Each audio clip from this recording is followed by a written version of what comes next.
एक छोटे से गांव में कबीर नाम का एक युवा लड़का रहता था। वह बुद्धिमान था, लेकिन उसमें एक बड़ी समस्या थी। वह कभी भी ध्यान केंद्रित नहीं कर पाता था। उसका मन एक बेचैन पक्षी की तरह एक विचार से दूसरे विचार पर कूद जाता था। अगर वह पढ़ाई शुरू करता या कोई और जरूरी काम करता तो जल्दी ही खेल या किसी और चीज में उसका ध्यान भटक जाता। अगर वह पढ़ाई करने की कोशिश करता तो उसके दिमाग में फोन या दोस्तों का ख्याल आ जाता। कबीर के पिता अक्सर उससे कहते थे, बेटा, तुम्हारा मन एक जंगली घोड़े की तरह है। अगर तुम इसे नियंत्रित नहीं करोगे तो यह तुम्हें गलत दिशा में ले जाएगा। अपने मन को अनुशासित करो, तब यह तुम्हें जहां चाहो वहां ले जाएगा। लेकिन कबीर ने इसे कभी गंभीरता से नहीं लिया।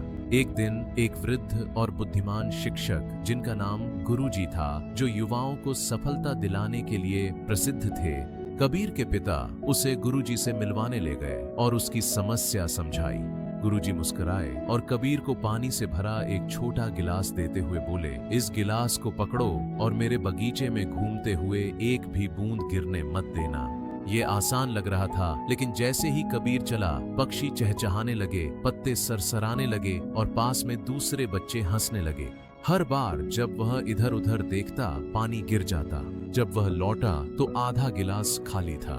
गुरुजी ने पूछा, इतना पानी क्यों गिरा दिया? कबीर ने जवाब दिया, मैं ध्यान भटक गया था।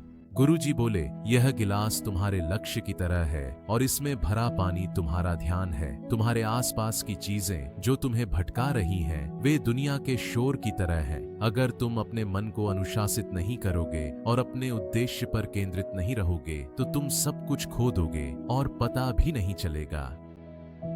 अब कबीर को समझ आ गया था। उस दिन से उसने छोटी छोटी शुरुआत की। हर दिन एक ही समय पर उठना, फोन का कम इस्तेमाल करना और जो भी काम करता उसमें पूरा ध्यान लगाना शुरू कर दिया। वह हर सुबह कुछ मिनट ध्यान का अभ्यास करता था ताकि उसका मन शांत और स्थिर रह सके।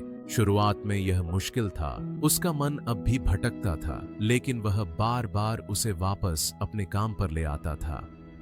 दिन हफ्तों में बदल गए और धीरे धीरे कबीर ने अपने अंदर बदलाव महसूस किया। उसकी याददाश्त बेहतर हो गई, उसके अंक भी बढ़ गए। एक साल बाद एक बड़ी राष्ट्रीय प्रतियोगिता की घोषणा हुई। छात्रों को सीमित समय में जटिल समस्याएं हल करनी थीं।